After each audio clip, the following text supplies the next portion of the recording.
Using Slido, you can choose to remain anonymous, but if you choose to provide us your name and personal details, please know that in doing so, you're giving us consent to processing your personal data.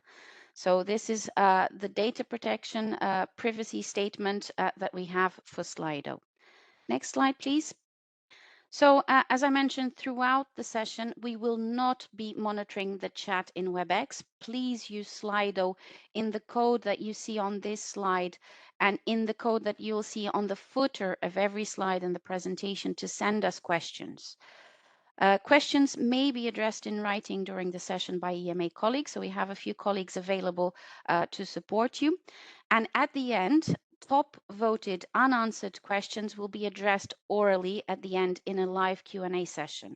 So before posting new questions, please look if the question already exists and vote for one instead of adding new questions, as that will increase the chances for it to be answered.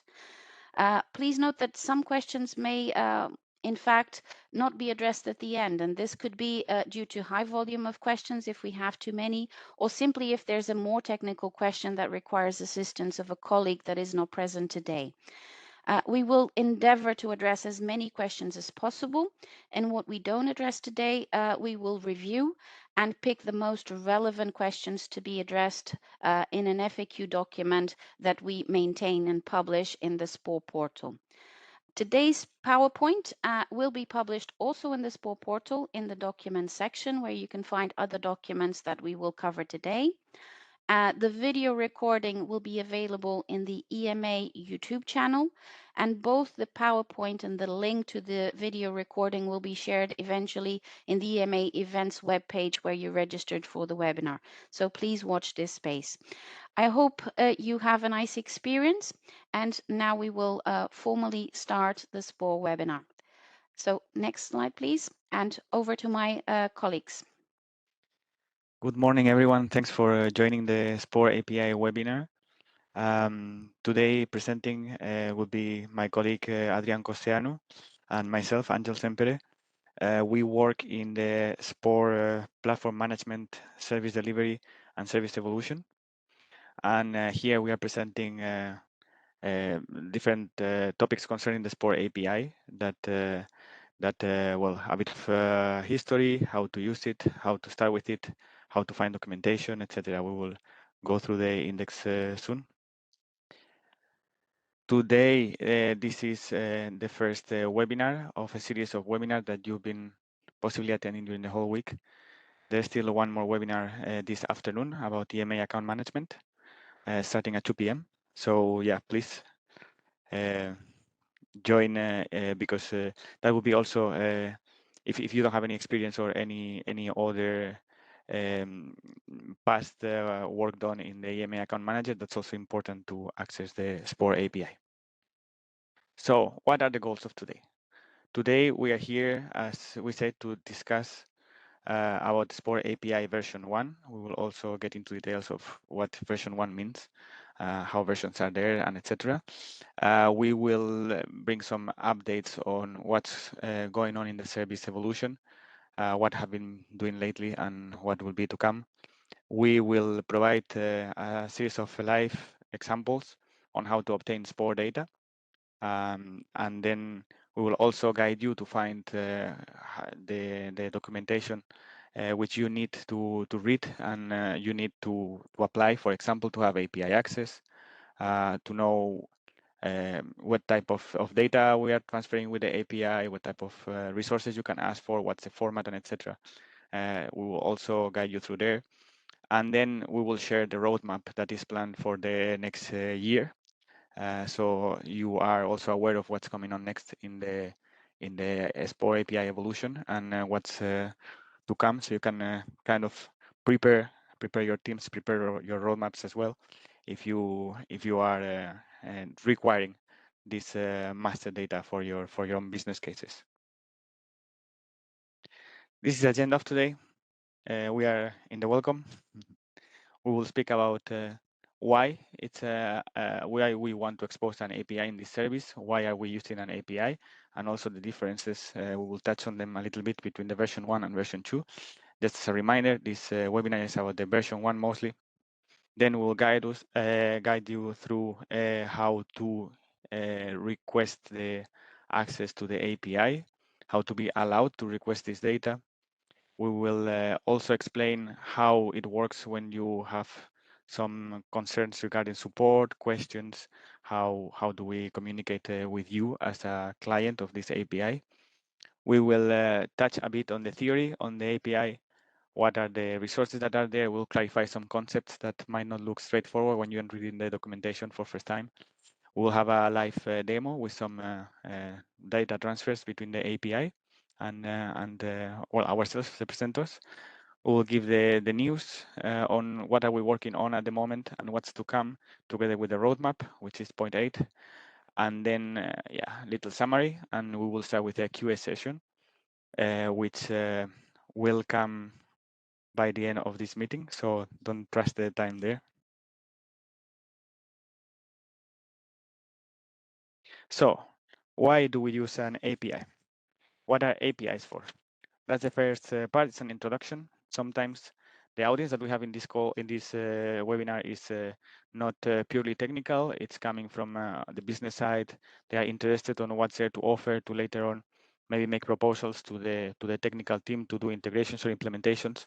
So we took some time. This is a new section that we haven't explained before in previous webinars, to explain what is an API and why do we use it. Why is it better than any other means to communicate the systems? If we take the definition as given by Wikipedia, so an API is a set of routines, protocols, and tools for building software applications. It will express a software component in terms of operations, inputs, outputs, and underlying types. Well, this is an old definition because APIs have been here for a long while. In fact, APIs are coming before internet, because the API, as stated here, is a way that we communicate with a software component. So what do we give it as an input? What do we expect as an output of it? And how can we interpret this input or this output that comes? Now we have internet, and then we have web APIs. They are much simpler to use because we have a stack that it works out of the box in our electronics, in our laptops, in our phones, which is the IP, the internet stack. And then these APIs are built on the top. It really simplifies how to exchange data, because they are mostly to exchange data. And we will touch a bit on what is exactly a web API later and give some resources. But we have to bear in mind what is not an API. So an API, it's not anything that you have to install in your computer. It's a service that, in our case, a web API, is hosted in a server in others' computer, and we just use from our means, from our computers or from our servers.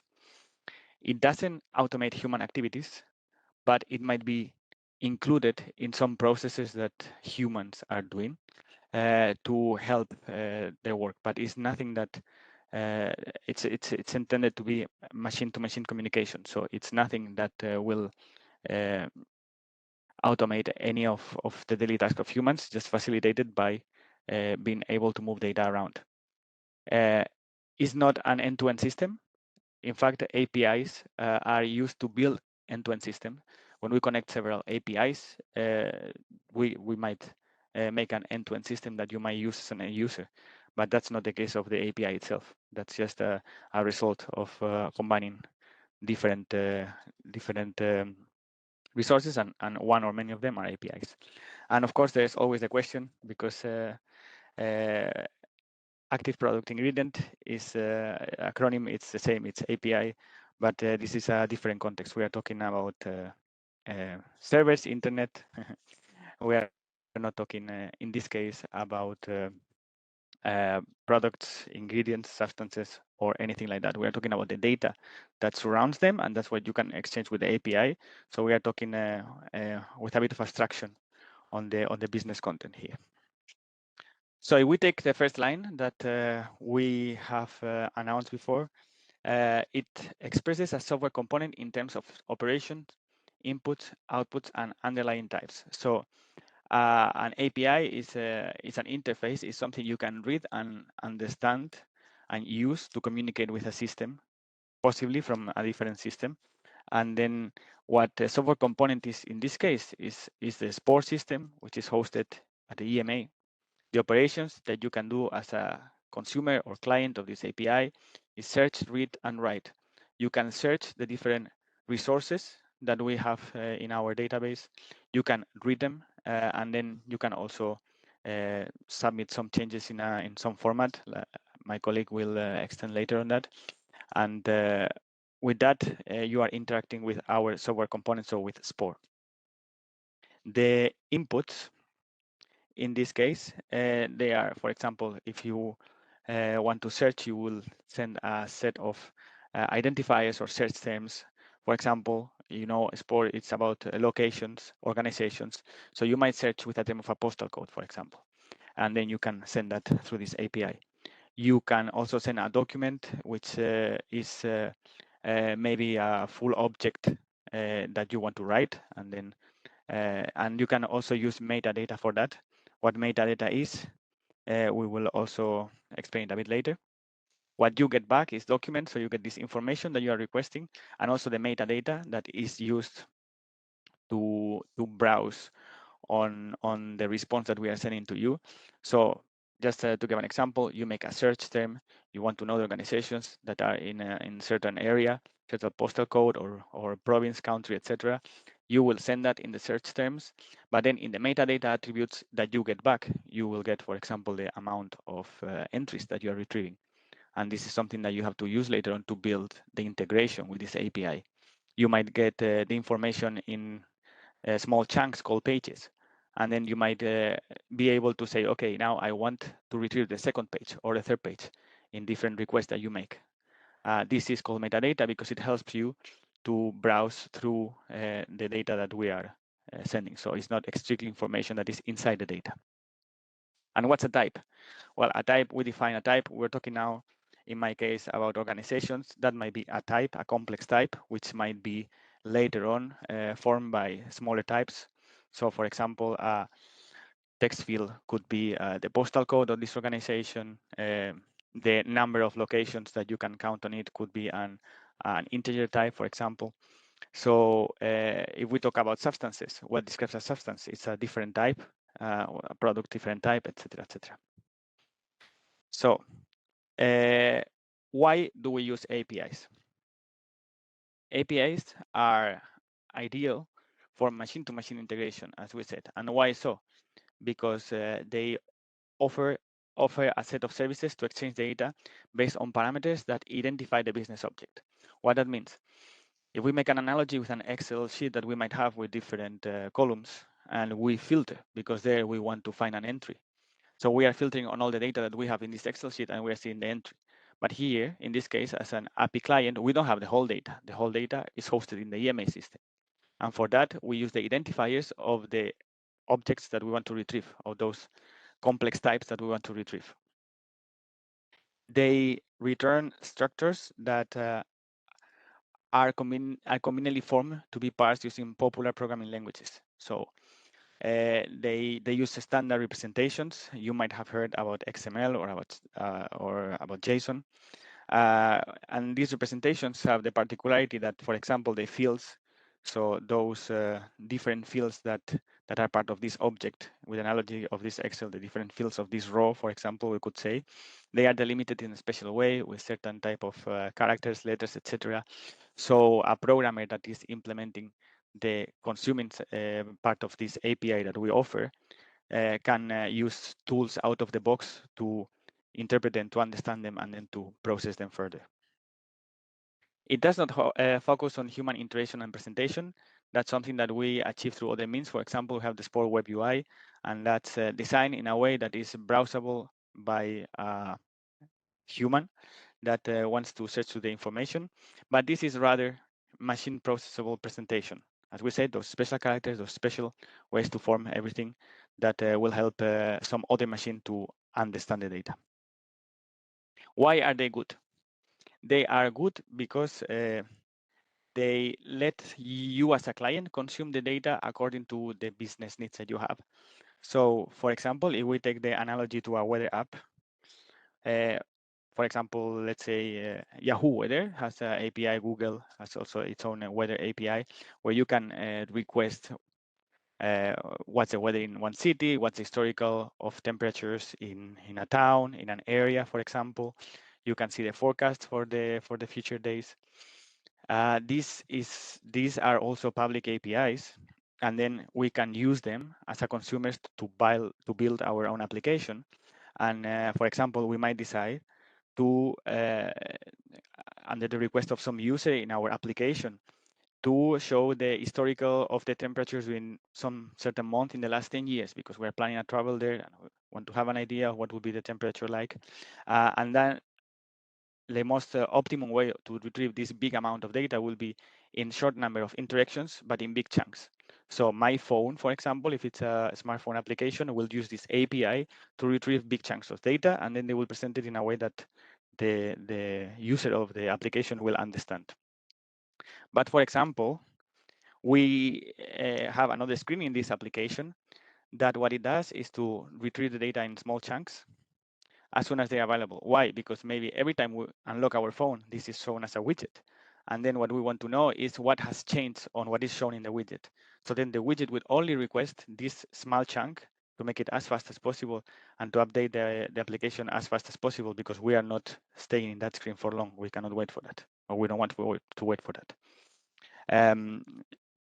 It can be also the case that we are browsing for a city and the forecast, and then we are only interested on a certain entity. Let's say on a certain entity could be the weather of this city, or it could be the weather of Wednesday, for example. And then the API will allow us to query only for that information that we want, because it's the only one that we're interested on. So we've seen that this is a machine-to-machine communication. So the smartphone will communicate with this API host, this server, to retrieve the information, and then it will present it in a human way through the app.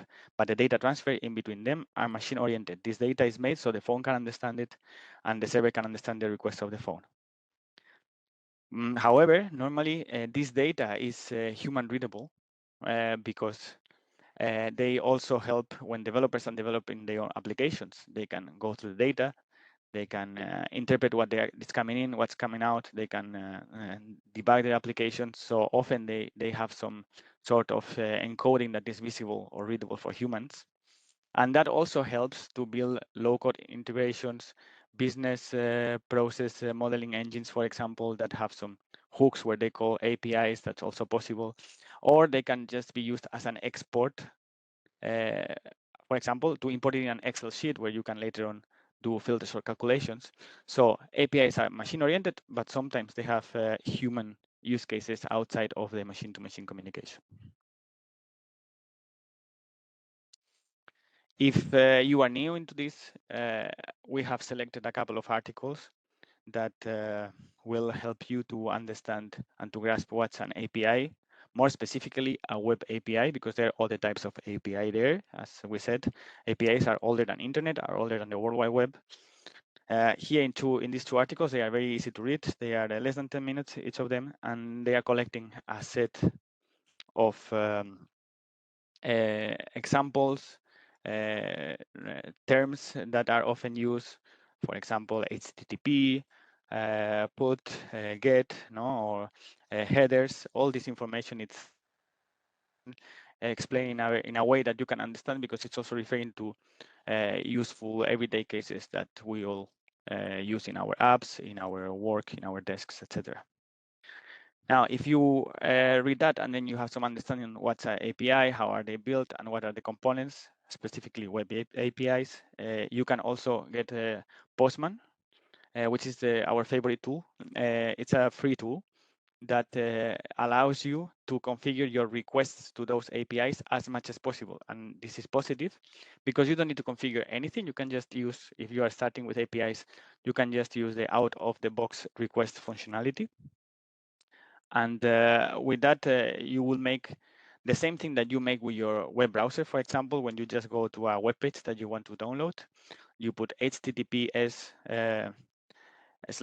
and then a URL there. And this is actually one of the get verbs that are explained in these articles and that you can execute with this Postman application, which is free, as we said.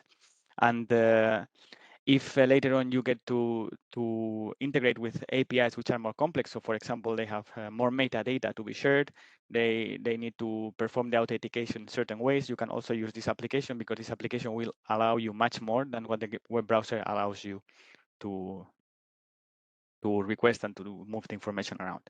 We have linked here 3 simple examples of free and APIs that you can use to train. So you can read the articles, you can download Postman, and then you can click here in these 3 links. And then you have from simpler to more complex, 3 different types of API. The first one is just a single endpoint with a single parameter that will give you dog facts as a response. So fun facts about dogs. Once you can integrate with this, we suggest you move to the free dictionary. Why? Because it's also a single endpoint where you request only one type of thing. So for example, you request words, that's the document you want, explanations of words, let's say, and then the key is the word itself. And then you can, the response that is coming from this free dictionary is more complex than the one that is coming from the dog API. And you can play with those data formats. You can see how the data is structured for machine-to-machine integration. And then if you want to go to something more complex, here the Rijksmuseum in Amsterdam has an API where you can request information about the collections. And also it has an extra layer that the other ones don't have, so it has more complexity, and it requires of authentication. So you can also practice the one of the authentication methods. It's all the 3 are free. And if you want more, you have some hobbies. Here there's a list of few hundred of public APIs that you can check. So just browse it, get something out of your interest, and then play around. That's what we recommend before starting with the SPOR API if you have never integrated any API. So now moving on, the technicalities of our API. What we have is users. A user will be someone from industry that wants to get this master data from SPOR. And then what they have to do to be valid users of our system is to be registered in the account management portal of EMA. And then they have to register with an organization. My colleague will walk you through that process a bit more later. But the requirements are indeed that you are registered with an organization, and that you can demonstrate that you know how to use an API. So to demonstrate that, you will already use our API. You have to make a set of exercises there, which are very similar to what we were speaking before with the dog API, Rijksmuseum API. So just make build some queries, get some data back, paste it in certain format, submit to us, we will approve it, and then you will be a valid user of our API. Speaking about conclusion about how is our API and how are the protocols that are used. So the protocol that is used is HTTPS, secure HTTP, with basic authentication. Basic authentication means user and password. This is for SPOR version 1. The protocol HTTP is widely used. You might have heard about it because it's in all the URLs. So it's a standard industry. Also, the representations of the messages that will flow back and forth are standard from the industry. You have XML, which is the default one. You can specify in your request that you prefer JSON, which is sometimes preferred by developers to code their own integrations because it's a bit lighter and less verbose. And then you can also request zip CSV, which is good when you want big bulks of data, for example, or when you want something human readable because you can download it and zip it and import it in your Excel sheet, for example. The architectural style is RESTful. This is also an industry standard. The most used one is just based on those get, post, put, etc. verbs that we mentioned before, and that are part of one of the resources that later on you can check. They are also linked in the next slides. So don't worry about that if you don't know what RESTful means. You can later on explore while you are starting with our API.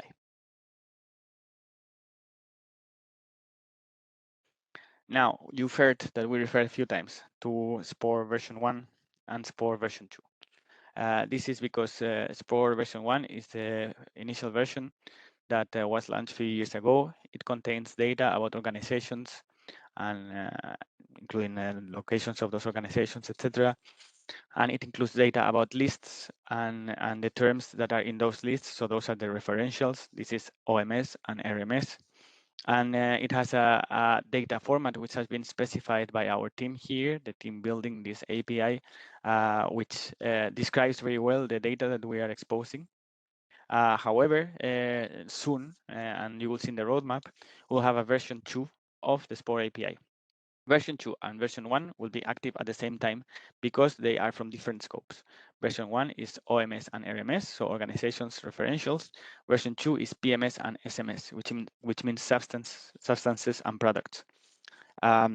SPOR version 2 is different from version 1 because the data format is in FHIR. FHIR is a new layer on the formatting of the data. Let's say we can simplify like that, which is an acronym of fast healthcare interchangeable resources, if I'm not wrong, but yeah, it's about healthcare data that moves, you can move between systems. So you can imagine that your Apple Watch is a kind of a medical device, but your Apple Watch has an engine that is measuring all your vitals and sending them via FHIR to your iPhone. Then your iPhone is communicating them via FHIR to several apps or the Apple service, etc., and then building up on them. If you go to the doctor and the doctor will make you some prescription, it will also have a FHIR format. It will send to the medical company you are with or to the state if you are having under a public healthcare system. Then different healthcare providers can share this data, and this adds up till the point that you can describe in this standard products and substances. And this is why the version 2 of SPOR is endorsing and using, because it's an industry standard. So we are exposing this data using this standard that is widely used over the world for all medical agencies. This is something that is not covered in the webinar that we are presenting today, but it's in the roadmap, and there will be more webinars to come once it's fully available to the public. Also, the difference from this one is that the authentication is not basic authentication, it's OAuth 2, because it has an extra layer of security. And we'll see in the roadmap that that's also in the scope for version 1 to come, but not in the next future. Just to give you an example of how much is our version 1 of the API used, we are having around 350,000 API calls in average every day. Around 100K are from OMS and 144 RMS. And then we have an extra 100K coming from the web UI, so from the users of the web UI, which, as you will see later as well, the web UI is a tool that you can use to explore our API because it's built on the top of the API.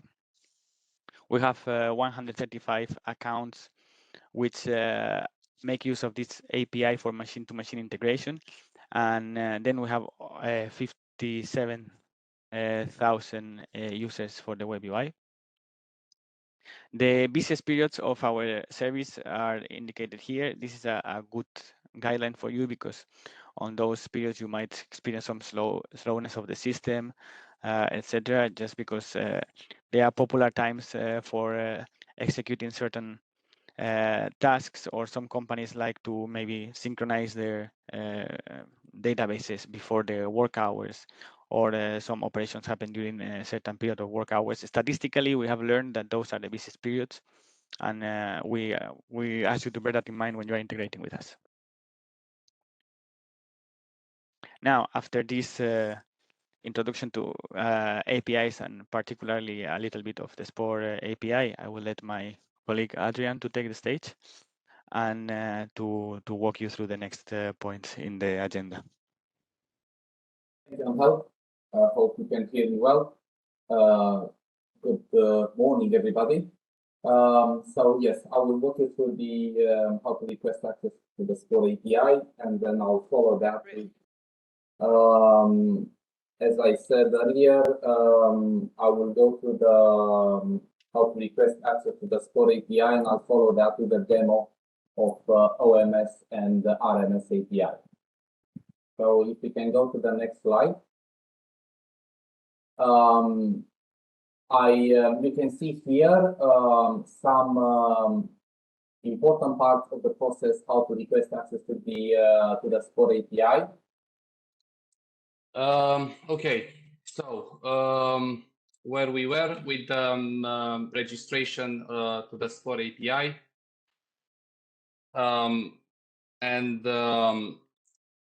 I was saying that we listed here some important parts of the registration process, also we point out to some of the documents that are really useful for you before you can actually go and start using the API and start the registration. My colleague Angel mentioned us several times about the SPOR Web UI. You can see it here at the top, that RMS and OMS dictionary are available into this Web UI, which is built on top of our API, but it's created and it's built in a way that it's easier for users to use rather than machines. At the same address, you can also find the substances and export of that. You will see at the top of the screen. There is also a lot of documentation available in the SPOR portal under the documents, both general and technical. The important bit that is needed for the registration, it's where you see Z6 SPOR API access request form, because this is the first one that it has to be filled in before you register for the users. The users will need to be already registered in the EMA account management portal before you can get access to the API. There are two environments that are needed for the process. One is our test environment, our UAT environment, and the other one is the production environment. In the UAT environment, you register and you do the test, and once we check the test and confirm they are fine, you are granted access to the production. Any issues you have, or you can address it via the EMA Service Desk portal, who are also the ones that will guide you through the registration process, because you will need to open a ticket in order to get access. If we can move to the next slide, please. Right, so this is the process of requesting access to the SPOR API at a high level. So in order to get access, first of all, you need to register, as I said earlier, to both the production environment and the UAT environment. Step 1 and 2 can be interchangeable. But nevertheless, in order for you to have access to production, you need to complete the SPOR API access form, raise a ticket, a service desk request to get this access. You attach the request form, and then you'll need to compile a test case evidence, which is part of the access request form. Apart from the tab where you see you have to complete the information about you, there are two further tabs, one for RMS and one for OMS tests, which will need to be filled in. Once we receive that file with the test cases, we will check them, test them. If we have any questions, we'll write to you in the service desk request, and at the end, you are granted access to the SPOR API. Now, if we go to the next slide, we'll go a bit into more detail of the steps. As we mentioned, you need access to the SPOR production and SPOR UAT in order for you to gain access to the API. There are some differences between the two. So in terms of the SPOR production, you will need first to register using the EMA account management portal in production. What we advise is that when you create the user for the API, to make it in a way that first name is your company name followed by the API. So that means that the username is constructed from those values and it's simply to identify. you will need to provide a unique email address for the API, and we recommend also that you shouldn't use someone else's personal email address, because if they want to those people to self-register in the future, they will not be allowed because the email address has to be unique in our account management portal. You need to be affiliated to the right organization. If that doesn't exist, you will need first to submit a change request to create the organization. And in order to work the API, you will also need to have an industry user role, or an ACA translator or an ACA users. So that is required. The combination of this industry or NCA role plus the API role will give you access via the API. When we move to the UAT, it's slightly less stricter because in the UAT system, you might not have the organizations that you belong to.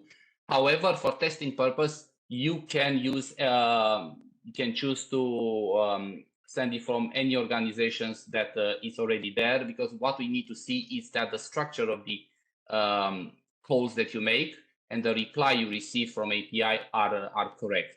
That's what we are interested in the test.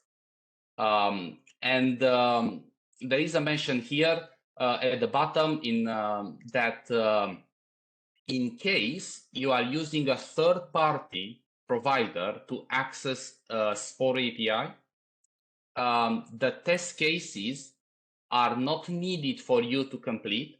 However, you will need to provide either the ticket number that the original service provider tested the API, or the file that they submitted, so either of the two. That would allow us to confirm that the test cases have been completed through the third-party software. Please bear in mind that although you will use a third-party software, the access to the application has to be individual. So that means you still need to have a user for your organizations to access the API. If we can move to the next slide, please. I mentioned earlier that the SPOR API access request form has basically 3 tabs. One is the one information about the organization, followed by the RMS test cases, and then the OMS test cases, which have to be completed. So we understand there are about 60 or so test cases for each of the OMS and RMS, which would allow us to see that the API works well from your organization. Then you will need to attach this request form with the test cases, and we will review it. And once we are happy with everything, the access to SPOR API will be granted in production. The next slide, please. This is just a continuation of the previous process. Again, and I mentioned it on the previous one, the third party, if you use any of this software, we still need to know to see that the test cases have been compiled. So it's not enough to say that have been tested by a specific provider. We need to know to see either the test or tell us on which ticket have been asked in the past, ticket to our service desk, they have been asked in the past such access. And in terms of what help and support is available to you, we can basically make a diagram. It's fairly easy. You might be already familiar with this if you interacted with us in the past. You as the community of users, the single entry point for all the questions, requests, or incidents is our EMA service desk support. That is done by the EMA service desk portal, and they are able to help you or direct to other teams that are sitting behind if your request is require more advanced knowledge, either to be the IT support in case there are incidents or like service availability, access restriction, or you have some API-related questions and requests. Separately, we also have a business support team, which deals with business requests and data corrections in case there are some incorrect information, like in the organization details, organization address, and so on. In terms of monitoring of the system, my colleague told you that, yes, we have a fairly big amount of requests coming in daily. And we are aware of the criticality of having the system up and running basically all the time, especially that we have some peaks in terms of the periods where there are more requests than usual coming. We monitor this health of the system continuously, and we have various automatic monitoring systems. If we identify any issues, we are notified immediately, and we take corrective action as soon as basically immediately. It's almost an instant reaction if it's within the EMA business hours, and outside of the EMA business hours, as soon as possible, as soon as we are capable of taking this corrective action. If the issue cannot be resolved with the issue with the system within a limited period of time, then we notify the users in the ServiceNow portal. So once you log in, if you want to alert us that there is an issue, I said if it's more than 4 hours a problem, then we put an information on the ServiceNow portal and advise if there is any workaround for you in order to access the system. Over the last few months, when we had any particular issue, we managed to bring the system back in less than 1 hour. We mentioned also the fact that there are lots of documents on the OMS and RMS portal on the SPOR web UI. And those are either specific to RMS and OMS data models, for instance, or documents. There are also a lot of SPOR API technical documents, which we will explain on one of the slides coming, what they contain.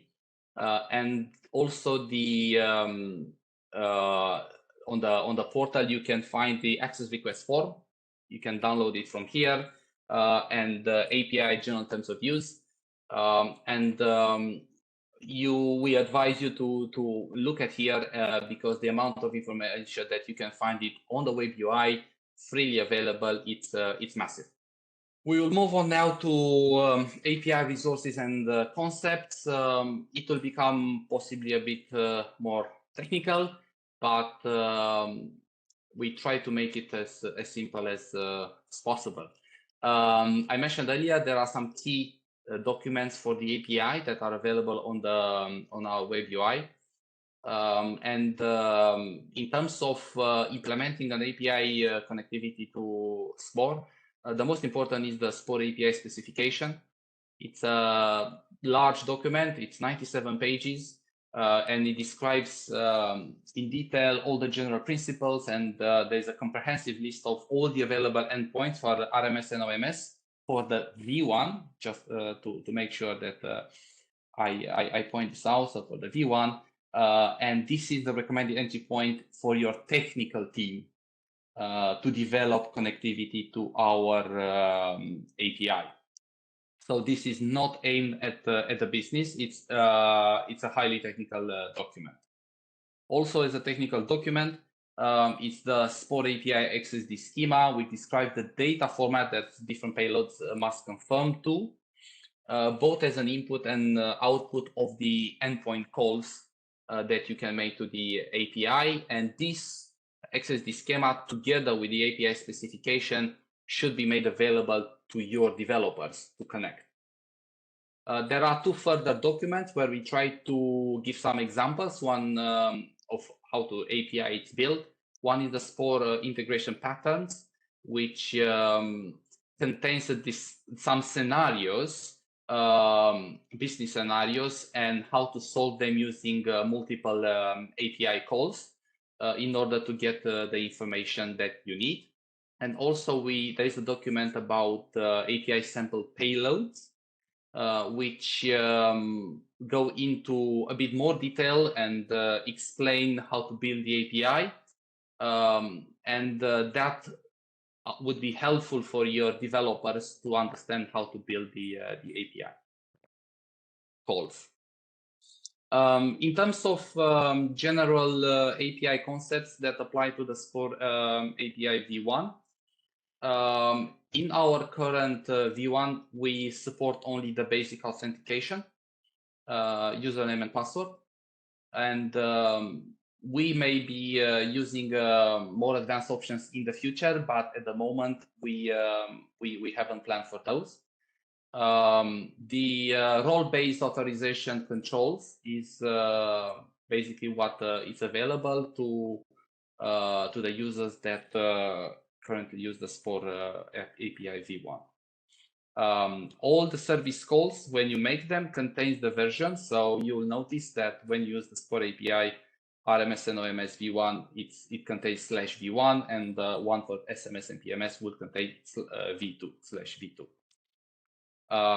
In terms of what we mentioned about what verbs earlier, the verbs are basically what are the post, put, get, and delete, which are all the methods basically that are used to create, update, retrieve, and delete resources. In terms of the information that we can provide it to you, that is generally provided in XML and JSON, which are pretty much standard IT industry. And on top of that, we provide a zip of CSV files for file downloads. In case there is success or an issue, again, pretty much the HTTP standard status codes are used, starting with 2 if it's a success, or starting with 4 or 5 if there was an error in the API call made. There were some, we had some tickets in the past asking about the SSL certificates, especially in the testing environment. At the moment, the certificates exposed in test environments are signed by our internal EMA certification authority, which might change in the future. But at the moment, if it is necessary for you to either ignore your client-side security, or you import the certificate root and then put it in your local trust store, and that would allow you to connect to the test system. All the production SSL certificates, it's provided by the industry certification authority, widely recognized. Unaffiliated users, in terms of concept, we need to make you aware that while you can access the web UI as an unaffiliated user, you cannot use the SPOR API as an unaffiliated. You need to belong to an organization and also have a dedicated SPOR API role for you in order to use the API. API uses a concept, the pagination, because in order to iterate through the pages of a result set, if there are hundreds of results, for instance, it's mandatory to use pages, and these are controlled by the page size and such tokens. I will show you when we do the demo what we mean by this. And there are maximum results on a page, which is 1,000 for RMS and 200 for OMS. If there are any tools that you might want to use, we listed here some recommended and which are pretty much used across the industry. And your developer should be very familiar with Postman or SOAP UI.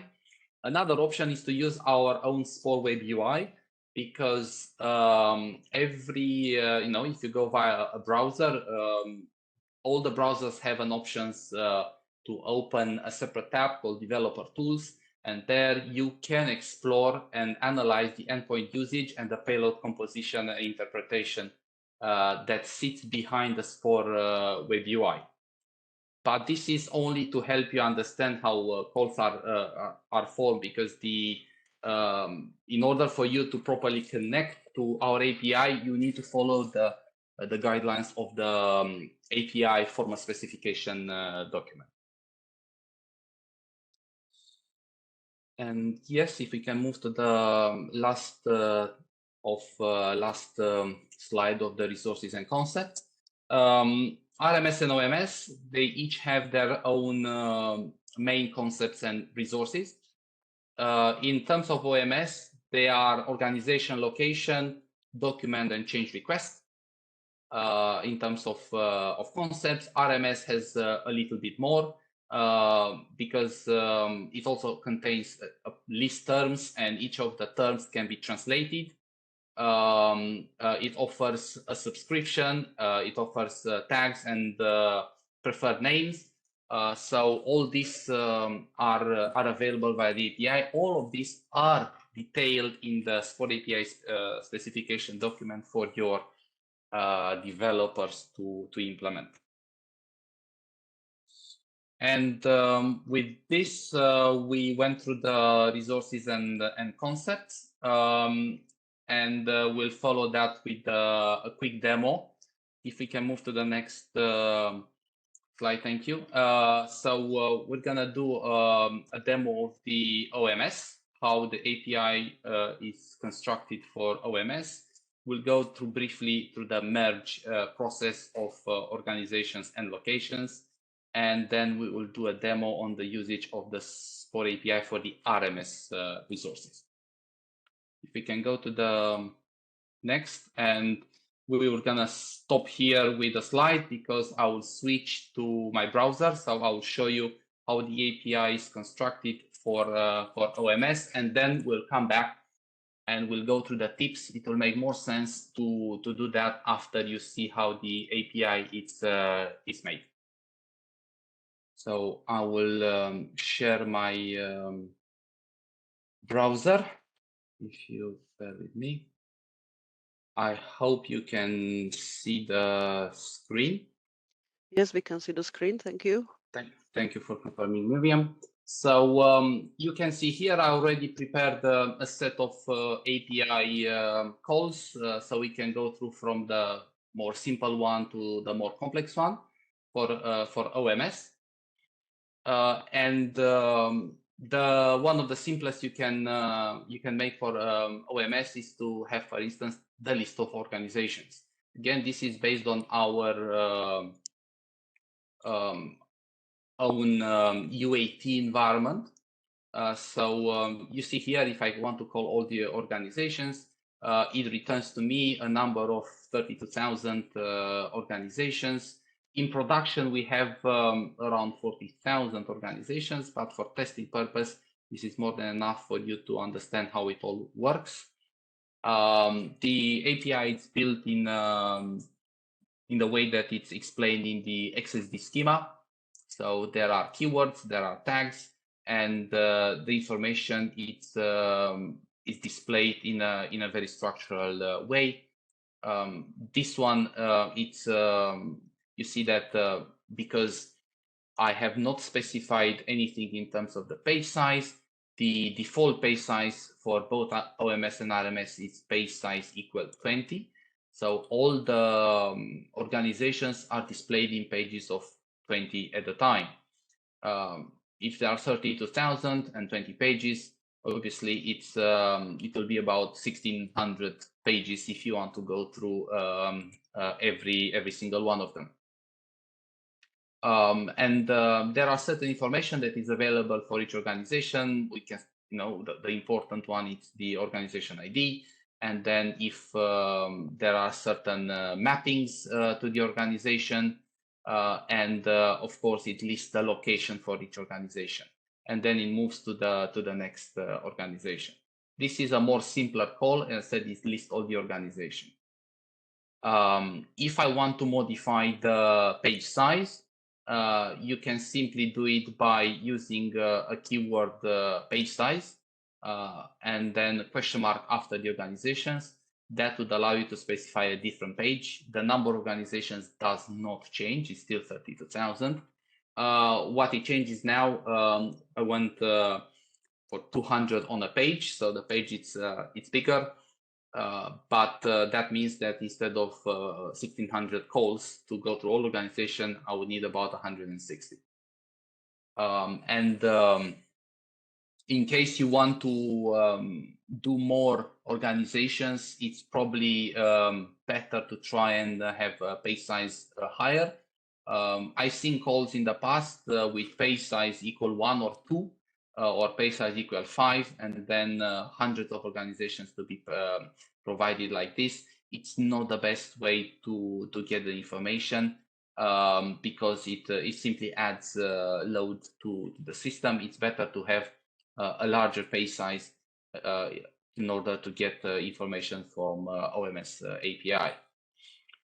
If you want to get specific information for an organization, you need to specify the organization ID, and that will create a page with the details of this specific organization with all its mapping all its locations. This is just an example that you can see here. This organization has multiple locations, 8 in this case, and they are all listed under the this specific call. One thing that I wanted to make a point of, it's the usage of versions equal true. Each organizations can have multiple versions. These are defined by the timestamp when they have been modified. And as you can imagine, some organizations in 5-6 years, they can have anywhere between 2 and 15 maybe versions.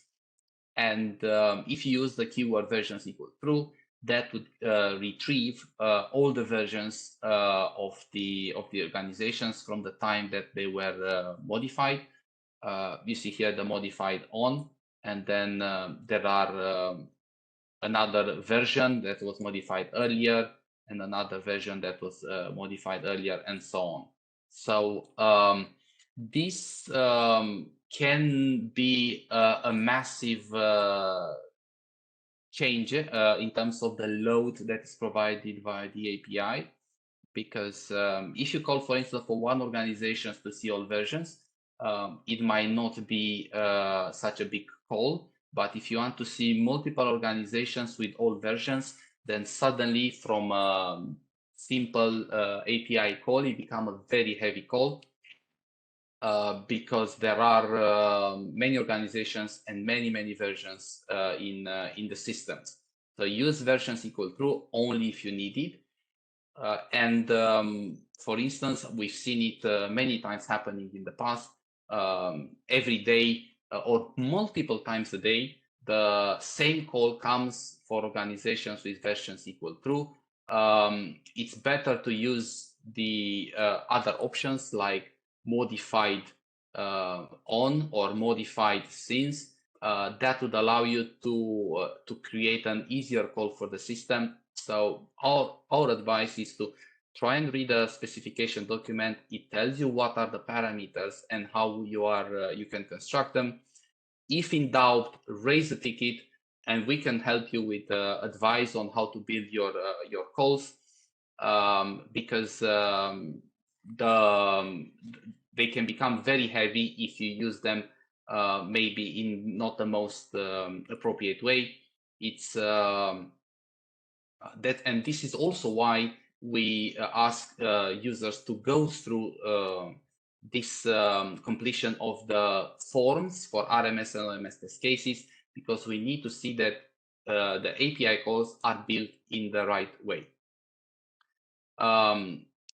The API endpoint for OMS for organizations allows you to do various searches. For instance, if I want to see all the organization with the name that contains the word test. I can use all characters. So this one I can explain. You can see here actually that it's all character. So that means anywhere in the name of the organization if it contains test. You can use here any character if you want, for instance, if you want to search for specific organizations with names. And this one, it's a test one from our test system. For instance, the first one is retrieved is because the name of the organization is test UAT. So we have 323 organizations that contain this. This is again just an example to show you how the searches by the organization name works. Then you can combine multiple parameters. I mentioned to you earlier the page size. I mentioned now your name. You can actually combine them. I want all the organization name with a page size 50.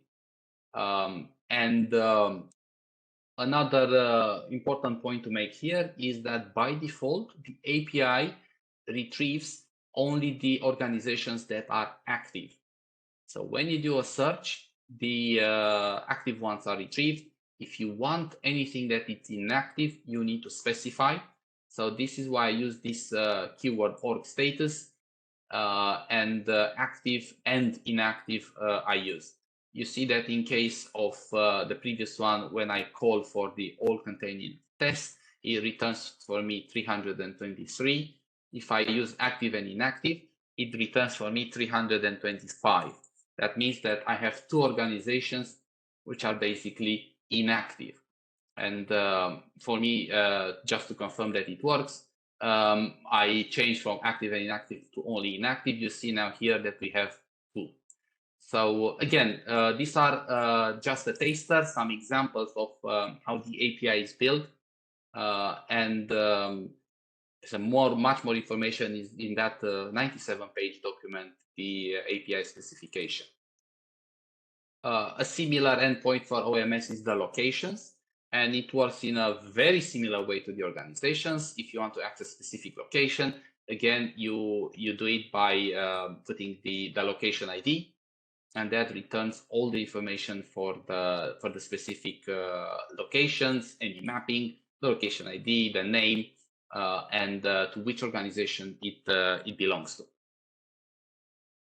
The same search on organization name can be done via the locations ID. So for instance, if I want to see all the locations of the organizations that contain the name test are basically provided here. I can also, again, make aware that active and inactive works in the same way. So by default, only the organizations that are active, or only the locations that are active are retrieved. If there is anything that's inactive and you want to have access to, you must specify that it's by using the keyword inactive for the location status. I've done the same similar exercise. If you see here, I have 406 when I search for the locations of the organization containing test. If I specify that I want active and inactive, it retrieves 421. And the difference between 406 and 421, it means that I should have 15 inactive organizations. And you can see here that indeed the system retrieves 15. So you need to be quite specific in what you actually require, as I said, because the system gives you multiple possibilities. Another option that you can have is to search and sort. So in case you want, for instance, to sort it by the organization name, you can do that. There is a specific keyword called sort by, and that will start sorting will sort your results by the name. You see here, for instance, the first organization that contains, for instance, in my search, starts with AB, which is alphabetically the first. Another point that I would like to make is that, for instance, I use here a search where it tells me that I want to see all the organizations that start with a certain root. As you know, the organization's ID contains 9 characters, and I want only the ones that start with this specific root. The system allows you to do that and use then a wild character, which means that it will retrieve only those organizations that have this specific 7 digits, and then other digits as the last 2 by using the wild characters. So it's a variety of options to allow you to search for your specific data that you want in the system. That is just an example. I will let it run a bit. Remember the previous search that I mentioned to you. I wanted to search it by name. There are 99, for instance, organizations here. I can specify all those with versions true. Now, by default, when you search for organizations, it retrieves the last modified organization. If you specify versions true, it comes back and takes all the versions that existed. And this, in turn, makes the call a lot heavier. So if you need it, you can use it, but we advise that you need to build your API in a way that it actually matches what you need, so you don't use versions true only because it sounds maybe easier. As I said, there are other options to use, such as modified after, for instance, and they are all explained in the specifications document. You see what I've done here. For instance, I wanted to see all these organizations. I want them all the active and inactive, 100 per page. And I use this keyword called lock modified after. So it should retrieve for me only the locations that have been modified after a specific timestamp. So you can build an automatic way that, for instance, retrieves every day the locations modified or organizations modified after the previous day, which means you detect all the changes without necessarily saying versions equal true every day and retrieving a lot of redundant data that you already have in the system. With that, I will probably need to ask my colleague to move back into the presentation. So I will stop the presentation and yes, if you can present. Can you confirm that you see Yes. the presentation? Yes, I can see the presentation. Thank you very much. Perfect. I hope everybody can see it. Yes, we can see it. Thank you. Thank you for confirming. What is summarized here is some of the what you consider to be important points on the API for OMS. So these are summarized in the tips area. So for instance, what we mentioned earlier, you need to have a defined API role. So you can get the API role only by following the registration process. If you have a SPOR role, be it industry role or ACI role, your API will not work until it's specifically granted to the user. So you will see when you try to use any of the API calls that I showed you earlier, you'll get an HTTP 401 error because the permissions are not granted. I mentioned also earlier that in case of OMS, the limit of the organizational locations that can be returned on a page is 200.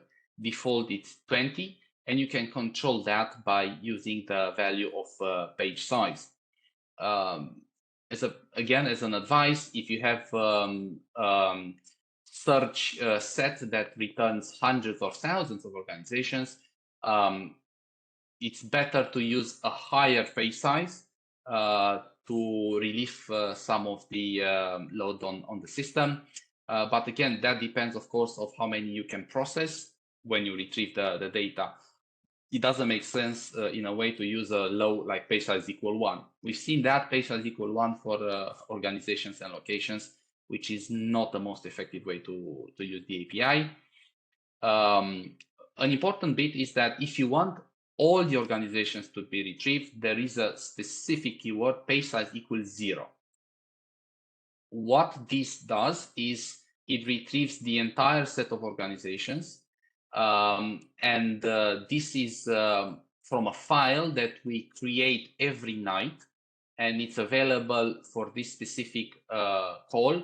That is the most effective way if you want to get the information for all the organizations as they were at the end of the previous business day.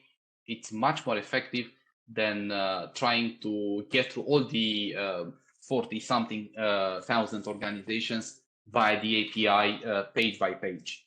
So you can test that obviously in the UAT and see how it works. If you have any questions, you can ask us. One point to make is that page size is simply retrieves a file that contains a certain set of attributes, and you cannot search for anything else with page size 0, with one exception. If you want versions true, the file will give you all the versions of the old organizations, or if you use versions false, this is the default and you get only the last versions. There is some history of organizations, the very old one, 5-6 years ago, which at the moment it's not provided. We are still working to provide that. Everything from the past 2 to 3 years is provided, and all the information is, in case you need it when you use the versions equal true, is there. Another point that it's, again, we would like to make it a bit more clear is that sometimes you might find when you call via the API, you retrieve a lock ID which starts with ORQ. ORQ, which is different from the lock dash, it means that the specific is a provisional one. So it's not a fixed one, it's not a permanent ID, and therefore do not consider that. You need to wait and make sure that your organization starts with org dash and your location starts with lock dash in order for to be a permanent ID. The provisional means that it has been requested to be created and is still under review. Sometimes it happens that it's not accepted because there is some information missing at the when it's requested. Next slide, please. We'll go through here through the merge process and what happens in case we merge, for instance, 2 organizations or locations. One thing to make it clear is that we don't actually delete IDs. So in case of we merge organization A on organization B in OMS, we retain both the IDs, but the one that survives, the golden record, is the one that it's pointed to, irrespective if you search for A or B or organization B afterwards. Merges can be done due to business or merger acquisition of companies, or simply to clean some duplicated records that we found in the system. And only one of the organization identifiers survives as the golden record, which is the one with the lowest organization ID. Every other one will link to the golden record, but they will not be inactivated nor deleted. They will simply point to the new one. So in order for you, again, to summarize what I just said, for instance, if I merge organization A, which is the lowest org ID, and becomes the golden record, it means that when you search for organization B, the org ID still works, but it points to you to organization A. This behavior applies also to locations.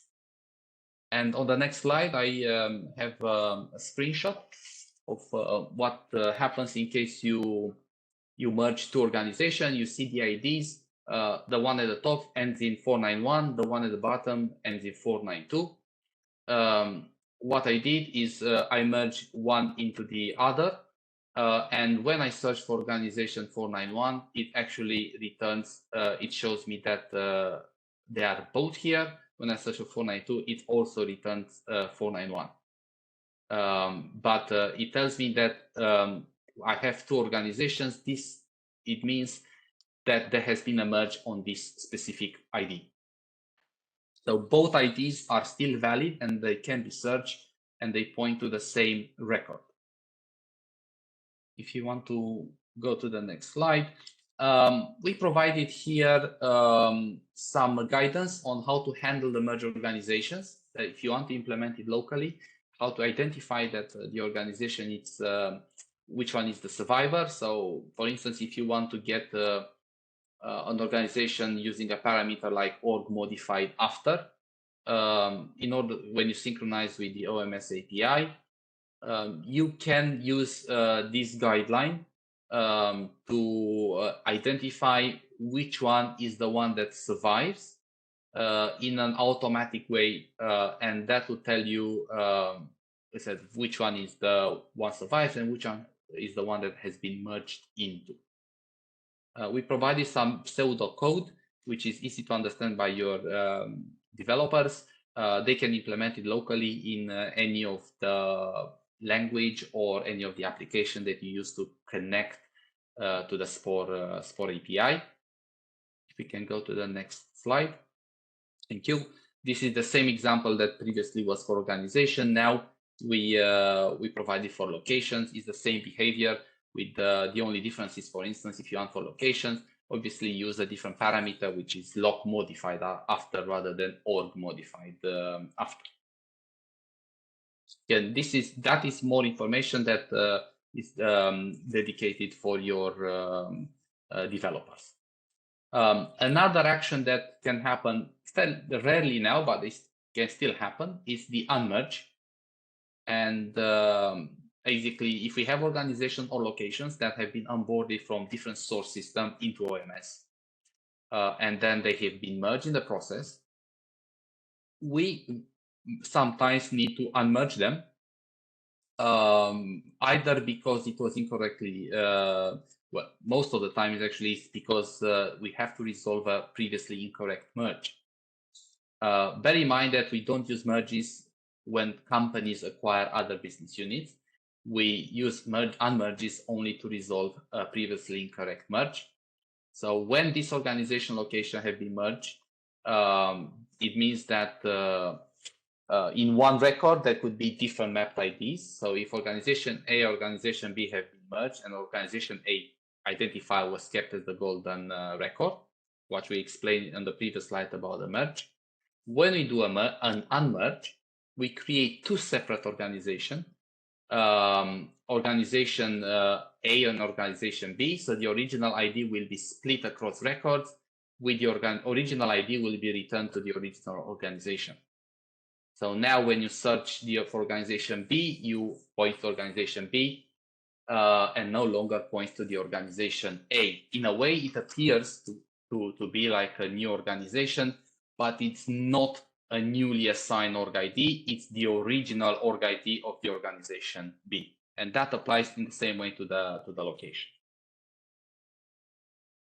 If we can move to the next slide, I will then need to switch now to the RMS API demo, and then we will come back here to go through some tips in addition to the ones that we provided for the API. So I will share my screen, and I hope you can see my screen now.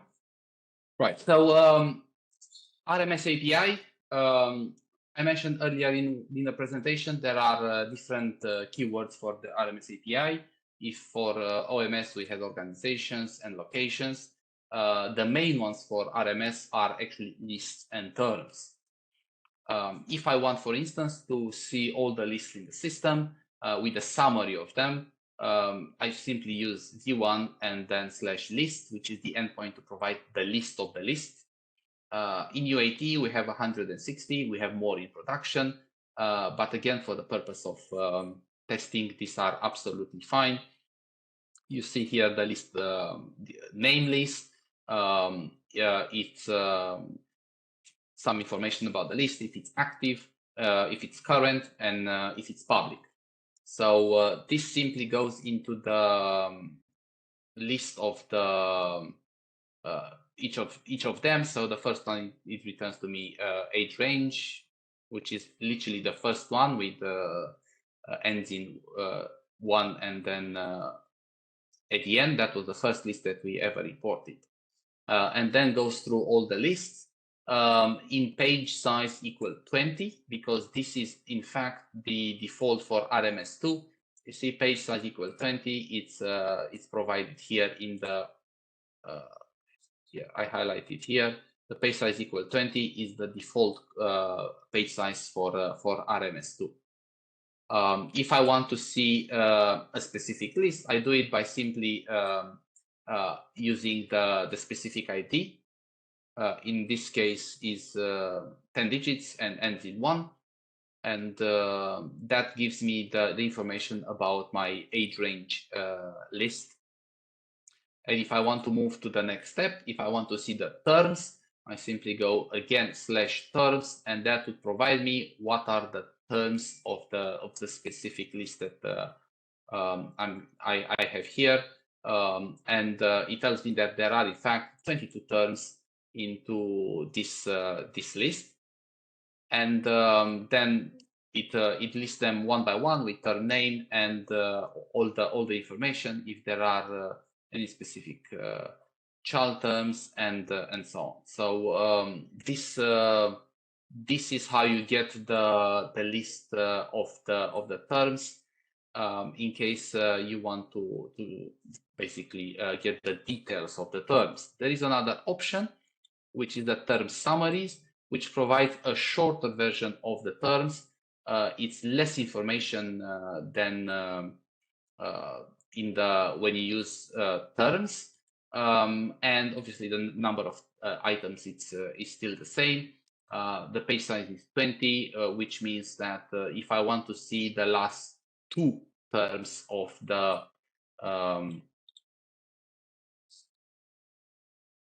if I want to see the last page, the second page, I simply need to take this link and I put it into the search, and that would provide me the last 2 because the page size is 20. If I want to make sure that I see them all in a page, obviously I have to change the page size. This is another example of what you have to do in order to see a specific term. And okay, this one is quite an interesting one, because while this is in case of, as I said, age range, it's a very simple young animal. It doesn't have any translation. In case I use a different list, which is the country list, and I pick the term Netherlands, you see here that you have the term name can be translated. This is a difference from OMS API, where now in RMS you could have the terms translated. So the term name can have various translations in different languages. The short name also can have multiple translations, you can see. And basically the API would provide you with all the translations when you search for specific term.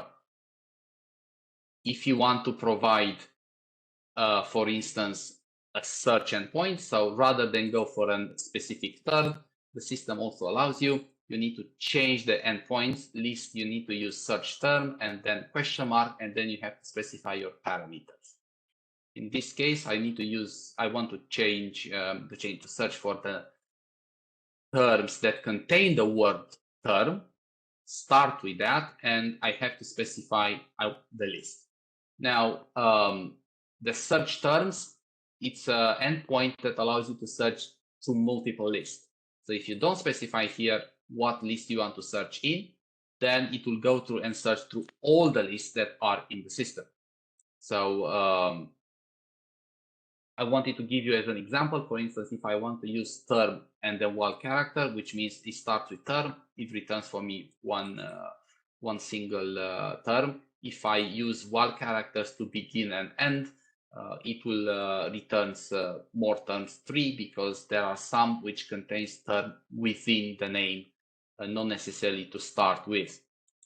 And if I want to make it a bit more wide, I remove the list ID, and that means that it will return for me all the terms across the entire RMS that contains the word term at anywhere in the name.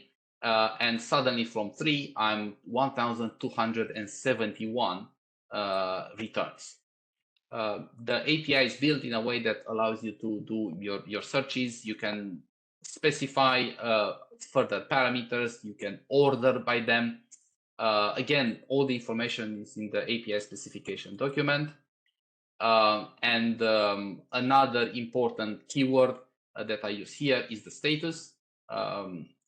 Because if I want, for instance, to search for the one that contains the name term, it returns for me 1,271. These are current and non-current.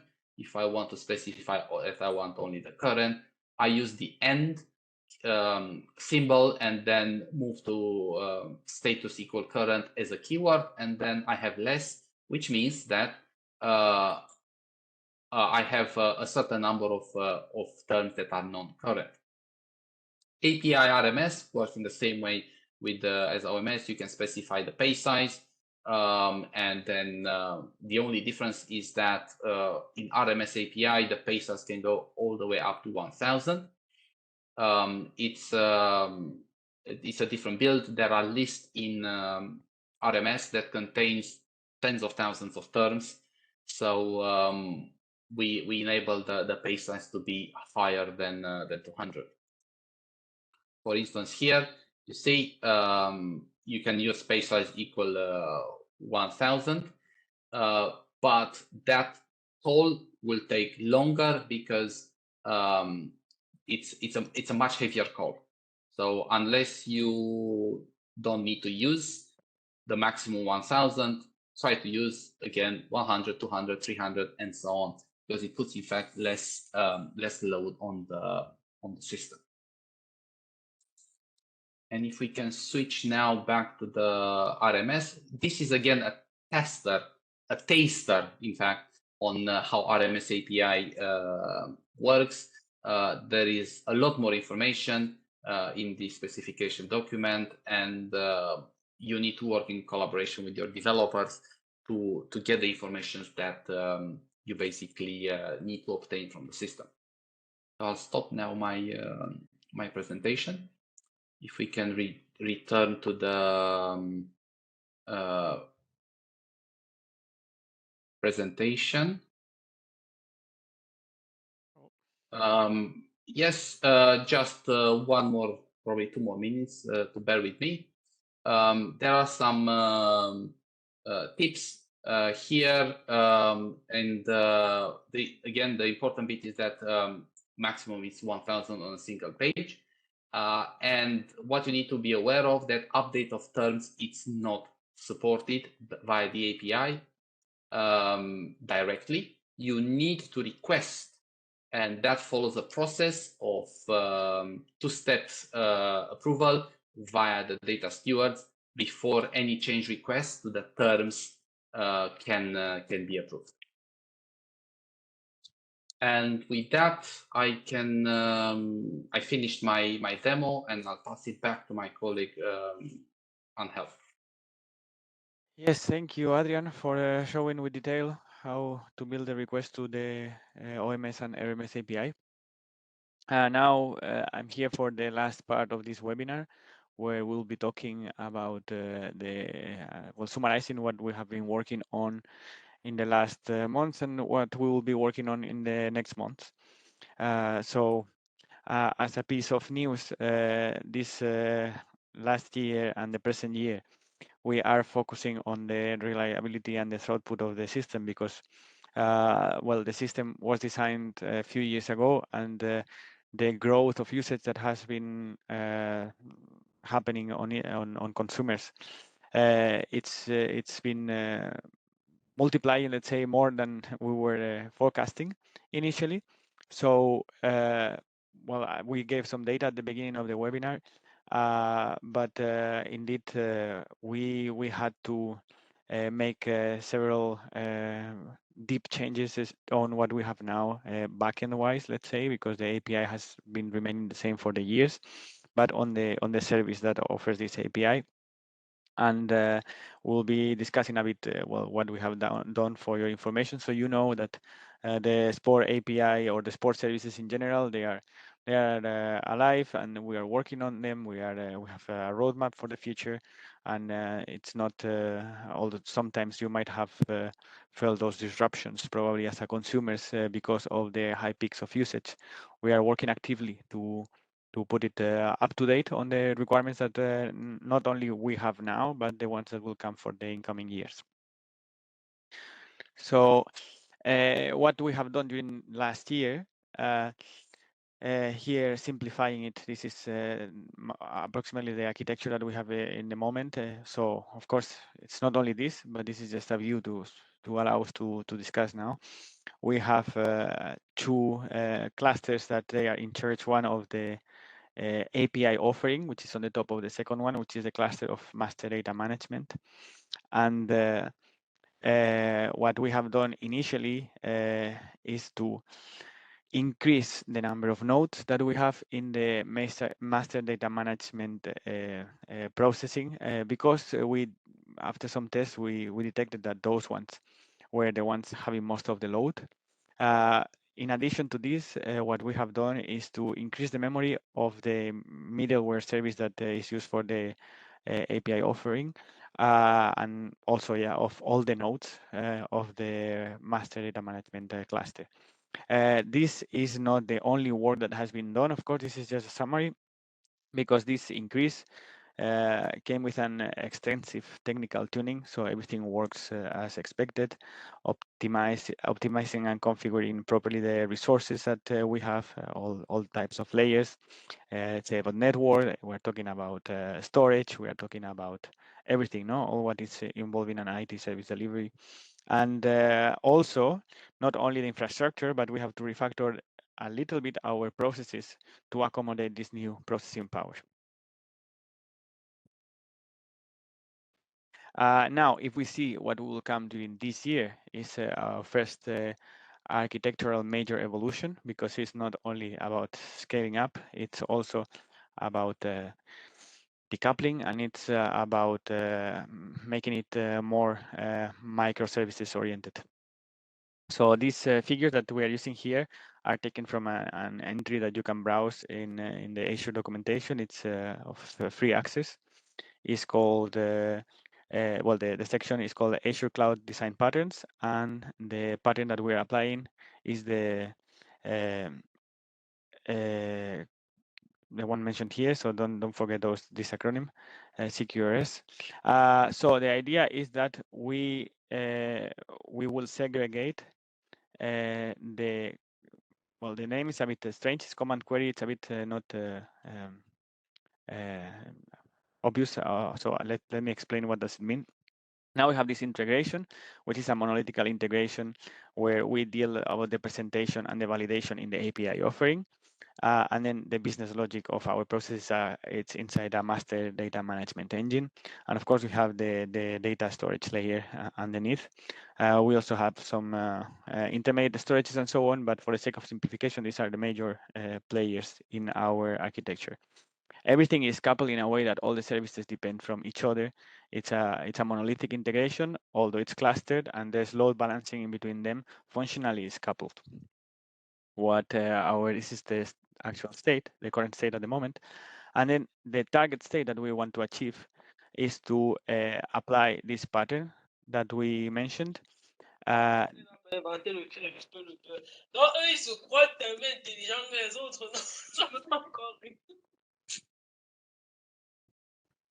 Okay. So what we want to achieve is that we will split what our team does, which is can someone mute?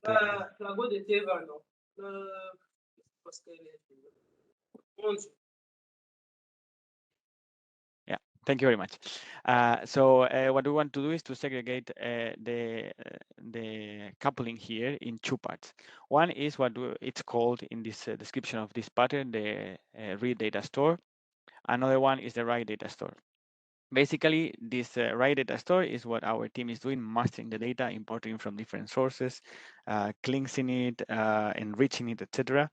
And the read data store is what we are offering to you, is the data that you are reading via the API. And we have to read this diagram from the top. The presentation will be transparent. So no matter what your operation will be, it will have a common set of rules. You will not have to know that our system is segregated in this way. So there will be logic to take care of it, or to which part of the system will go each. And how will we do this is following this division. So if you remember this old icon or old diagram that is talking about our current architecture, it's here on the left bottom. The right store that we have is this maxed out architecture that we are having at the moment here to serve for everything. We will keep it for our own internal processes, for our mastering data processes.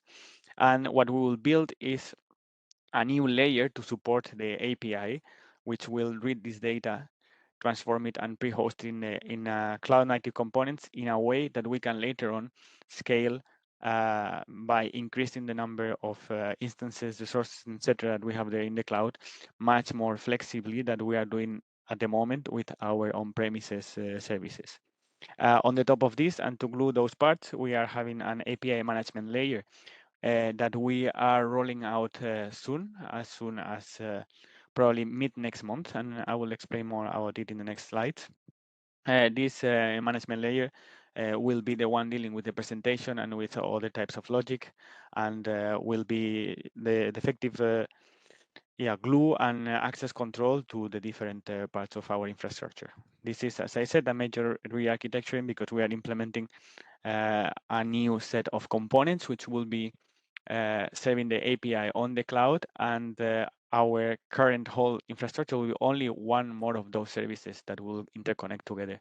So we will be able to do our mastering data processes without influencing your API consumption, and the other way around, you will be able to consume the API without influencing our master data process because we will not share the computing power anymore. Speaking about the API management, this layer that we are rolling out during next month, it's a layer that will concentrate all the traffic coming to SPOR, and it will protect, as is described here, and the peaks of usage. Why so? Because we're introducing rate limiting. Normally, some days, not every day, a user or a couple of users are making requests at a very high rate to our infrastructure, and that's bringing down our services because they are, for example, executing heavy queries, like my colleagues show you the versions query very often, very frequently, even in parallel or concurrently with many threads from the side probably. So we are getting from the same user at certain amount of time in the same second many requests, and this is damaging the service quality for the rest of the users. So we are going to introduce a rate limiting that will be only noticed if for some reason your process is one of those processes that requests so much resources from our side. It could be done because your implementation it's made that way. It could be done also because there's an error in the process of your implementation that triggers a massive an extensive amount of requests against our services. So in these cases, we will stop responding to you for some time. This is what the rate limiting means. We'll establish some rates. So in general, we will allow 1,000 requests per minute, and per user we'll limit it to 60 per minute at the moment, so 1 per second. And these are numbers that we are setting now as initial numbers. Later on, we can decide following how the usage evolves and the service quality evolves to change them, not to make it more flexible for you. The change requests will not be filtered out at the moment. We didn't see any issue with those in the analysis that we have been making, so only with the normal get or post requests, not for the change requests, the time frame is rolling, which means like we are measuring or we're counting the amount of requests that you have done from now on 60 seconds backwards. So it's not about minutes on the clock, it's about the last 60 seconds. So if in the last 60 seconds you have done more requests than we allow, in this moment we are counting 60, then we will send you a different message. We will not send you the normal response that you are expecting. We'll send you a response that looks like this. It's a standard HTTP code. The status is the 429, too many requests. And this is a screenshot from Postman, the program we mentioned before, because it makes it much more readable than just the normal response that you would receive in your browser or as a raw text. So what we have here, we have described the headers. Your software developers probably are able to quickly fetch those. So in the moment that from a request you don't get the standard 200 response, which is the OK response following the HTTP protocol standard, you will get a 429. That means that you will have an extra header that will tell you how many seconds you have to wait until you will be allowed to request again. As said, it will not be more than a minute in any case, because that's the maximum. You can either ignore it, like you would ignore an error response because it's not a OK response, or you can better prepare doing some changes in your code to improve this way of requesting, because that's beneficial probably for you. Your systems will not be actively requesting while they will not be served yet, and our system will not be actively saying you cannot do it yet. How to prepare? So you can adapt this code to search for this case that we're mentioning. You can then put your threads to sleep, or your queues, depending on how your implementation is on, your queues with actions, your queues with requests on hold for this amount of time.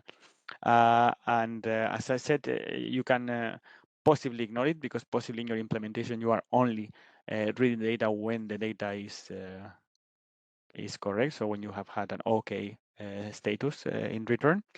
But nevertheless, if you can revise this, we will activate this in UAT during next week. It's almost ready. We are waiting for just pressing the big button, and then it will be active. And then you can you will have still your UAT access that you used to gain production access, as my colleague described before. So you can access this environment again, test your current code there, see what happens. Otherwise, I believe you will probably not be one of those users that creates those usage peaks, so you can do it later when it's rolled out in production. It's up to you to decide.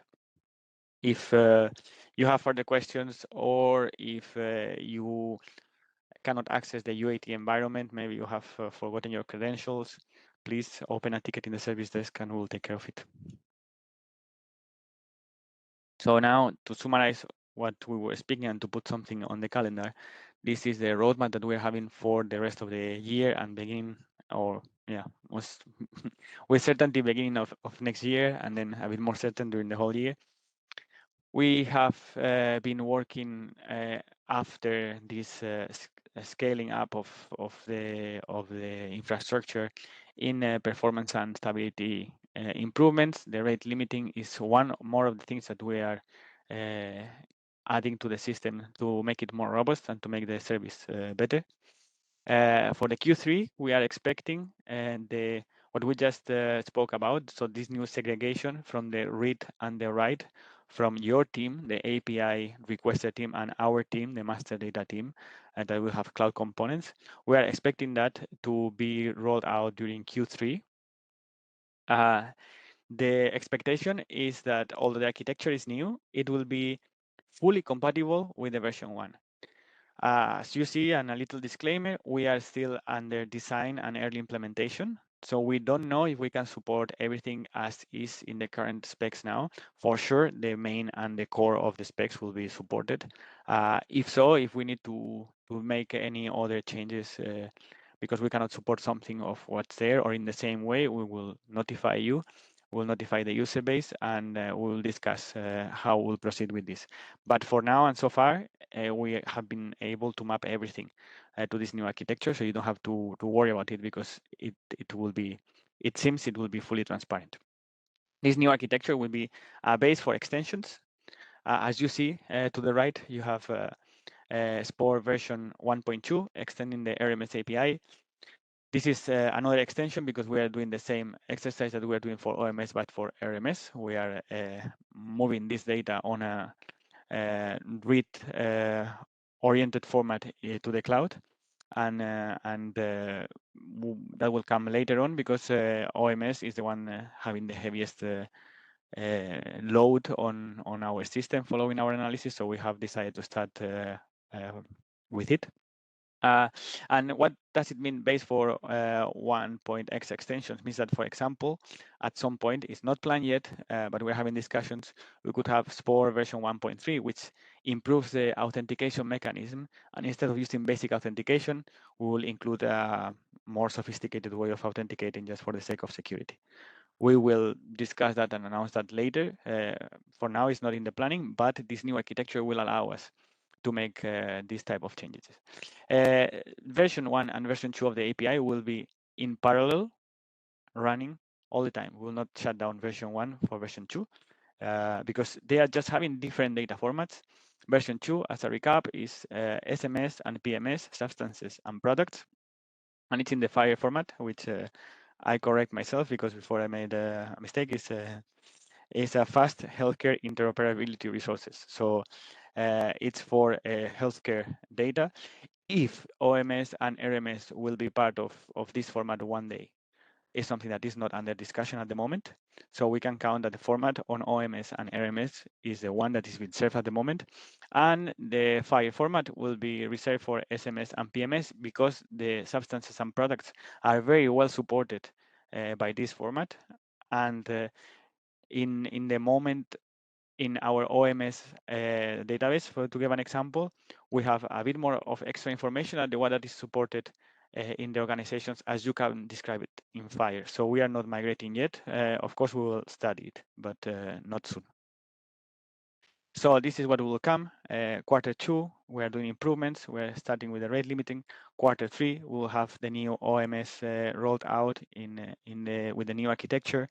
Then quarter 4, we will start enabling SMS for EMA, NCAs, and industry access, PMS only for EMA and NCAs. We will discuss later on when it will be open for industry after this milestone has happened. For now, it's not the date is not set in the agenda. Then next year, we will start with RMS, and then both OMS and RMS, they will be open to the same user base that we have at the moment. So you have access now, you have access when this new architecture comes in. For quarter 4, what we have is a normal plan for upgrading the MDM engine. Upgrading it might mean just as simple as making a normal upgrade on the version for several reasons, for to have better performance, better features, to have better security, etc., etc., etc. And we are gathering the requirements to make this upgrade. We sometimes we've seen in the past with upgrades that we have to do some changes in our processes because they are supported slightly differently in the new versions. So this is what we are doing now at the moment to prepare for this upgrade of the core. But and this is what will future-proof the SPOR service, because the master data process, although for you as an API consumer is not something that you realize of, for us, we need to keep up to date with the standards because we are getting more and more data to master here. So, and from different sources and etc. So we need to do it to future-proof the business work of it. And what we will be doing is that thanks to the decoupling that we are achieving with the version 1.1 and version 1.2 of OMS and RMS, and version 2 with FHIR, as mentioned, is already decoupled by design, we will make this change transparent for consumers. So This time, when we are upgrading, you will, even if the exercise takes, let's say, weeks or months, you will not feel any disruption of the service because you will be still served in the API level by the resources which are hosted for your read for the read offering that we are making now for the API. So we have come to the end. Today in the webinar, we have had an introduction and an update on the SPOR API version 1. We have clarified what an API is, some technicalities, share some resources if you are new into APIs. If you are not coming from a strictly technical background, please check those before going deeper because it will really clear up your mind. We have made a distinction from version 1 to version 2 and how to request access to version 1, which is the one that is now available live for everyone. We have walked you through a set of fun examples where we are querying OMS and RMS data. You can always find this later, as we said at the beginning, and replay it if you want to see those examples live. And if you want to hear again how the requests are built and etc. We have pointed out where to find the most important documents that are explaining how the API is used, how to achieve the access to the API. We have spoken about how to reach us via help desk and so on. And then we have discussed briefly what's coming next in 2023, even a little bit of a sneak peek on 2024. And we have been doing an exercise of sharing with you that we have been working on the system during the last year, and we are on trying to make it much more reliable for you, so you can keep on business using master data from SPOR, which is not only mandatory in many cases, but also data which is cleansed and ready from different sources, so of the most quality that you can use. That's about it. Please, if you are having any questions, I think we'll go back shortly to the Slido to check them. Just of a little recap of what we have been commenting also at the beginning. There were a set of webinars this week. There's still one more. I know you've heard about EMA account management in this presentation. So please, if you're not familiar with it, we recommend that you also attend to it. And thank you very much. Thank you for staying with us all this long time. And I hope you have heard something new and you have learned something new as well. Good afternoon, good morning still. Thank you for staying this long. As you may have noticed, we're just on top of the time to wrap up the meeting. We have diligently tried to answer all of the questions as the session was handling, and I think most of them are there. There might be only a couple of them that arrived very late and we haven't answered. But we don't have time to cover them. We can still reach out and provide an answer to those questions. And if you don't find an answer to those questions today, we will publish the relevant questions on the FAQ. So apologies for that, but I do hope that we have answered everything while the session was ongoing. Now, if you bear with us, in order to improve, and because we will repeat this later in the year, we would really appreciate your feedback through a quick survey of how the session was handled and what topics exactly you would like us to improve, expand, and elaborate on the next webinar in the second half of the year. So please, if we haven't addressed the question, use the Slido feedback to say exactly which type of topics you would like us to expand. And thank you once again for joining today.